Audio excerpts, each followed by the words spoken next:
சிங்கப்பூரிய நடுவில் புகுந்து அமெரிக்காவுக்கும் ஈரானுக்கும் நடுவில் சிண்டு முடிஞ்சு விடுதாங்களா அப்படின்ற மாதிரியான ஒரு டாப்பிக்கை இப்போ உலக அரசியல் வல்லுநர்கள் எல்லாரும் பேச ஆரம்பிச்சிருக்காங்க. இதில் இருக்கக்கூடிய இன்டைரக்டான ரீசன் என்ன அப்படின்னா, ரீசண்டாக ஜூன் 18 அமெரிக்காவுக்கும் ஈரானுக்குமான அமைதி ஒப்பந்தம் மெமோரண்டம் ஆஃப் அண்டர்ஸ்டாண்டிங் அப்படின்றது வந்துச்சு. இந்த ஒரு புரிந்துணர்வு ஒப்பந்தம் இப்போ மீறப்பட்டிருக்கு. மறுபடியும் அமெரிக்காவும் ஈரானும் தாக்க ஆரம்பிச்சிருக்காங்க. ஈரான் ஒருபடி மேலே போய் பஹ்ரைனில் இருக்கக்கூடிய அமெரிக்க தளங்கள், ஐக்கிய அரபு அமீரகத்தில் இருக்கக்கூடிய அமெரிக்க தளங்களெல்லாம் மீண்டும் அடிக்க ஆரம்பிச்சிருக்காங்க. யூஏயில் இருக்கக்கூடிய எல்லாருடைய ஃபோனுக்கும் ட்ரோன் மிசைல் அலர்ட்லாம் வர ஆரம்பிச்சிருக்கு. ஜூன் 18 நின்ன சண்டை எப்படி திருப்பியும் ஆரம்பிச்சது. இப்போ அது ரொம்பவே தீவிரமாக போய்கிட்டு இருக்கு அந்த பகுதிகளில். இந்த ஒரு சண்டைக்கு சிங்கப்பூர் எப்படி காரணமாக இருக்காங்க, அதை தான் நம்ம இந்த வீடியோவில் பார்க்க போகிறோம். மொதல் விஷயம் என்ன அப்படின்னா, இந்த ஸ்ட்ரெய்ட் ஆஃப் ஹார்மோஸ் உலகத்தினுடைய 1/5 கச்சா எண்ணெய் இந்த ஒரு 30 மைல் ஒரு அகலம் இருக்கக்கூடிய இந்த ஒரு நீரிணை வழியாக தான் உலகத்துக்கே சப்ளை ஆகுது. இந்த ஒரு நீரிணை அப்படின்றது மூடப்பட்டால் உலகம் முழுக்க இருக்கக்கூடிய பொருளாதாரம் அப்படின்றது முடங்கும். ஏன்னா பொருளாதாரத்தினுடைய முக்கியமான விஷயமா இருக்கக்கூடிய கச்சா எண்ணெய், பெட்ரோல், டீசல் முடங்குது. ஸோ அதனால தான் நம்ம டெய்லி போடக்கூடிய பெட்ரோல், நம்ம வீட்டில் டெய்லி சமைக்கக்கூடிய சிலிண்டரில் உலக அரசியல் எந்த அளவுக்கு விளையாடுது அப்படின்றதுக்கு இது ஒரு உதாரணமாக நம்ம வச்சுக்கிடலாம். இந்த ஒரு விஷயம் மறுபடியும் எப்படி எஸ்கலேட் ஆச்சு, அதாவது ஹார்மோஸ் நீரிணையினுடைய வடக்கு பகுதி பெரும்பாலும் ஈரான் கண்ட்ரோலில் இருக்குது. இந்த நீரிணையினுடைய தெற்கு பகுதியில் கொஞ்சம் இடம் மட்டும் ஓமன் நாட்டினுடைய கண்ட்ரோலில் இருக்குது.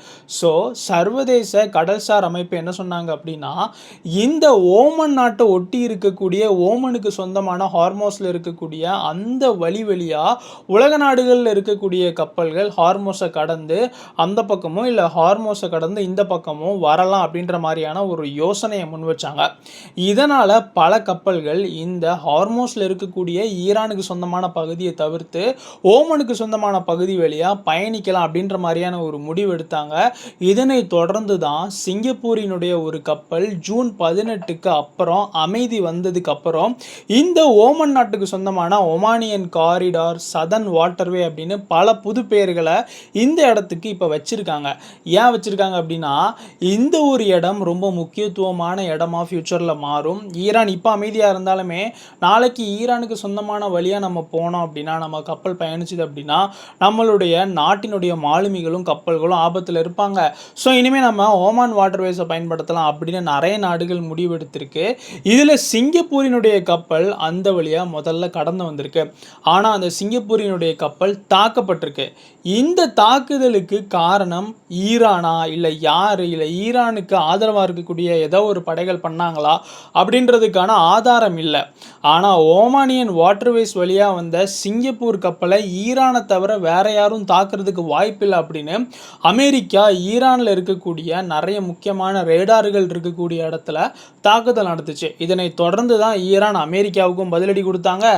அமெரிக்க தளங்கள் யூஏஇலையும் பஹ்ரைன்லையும் இருக்குது, அதை ரெண்டையும் அடித்தாங்க.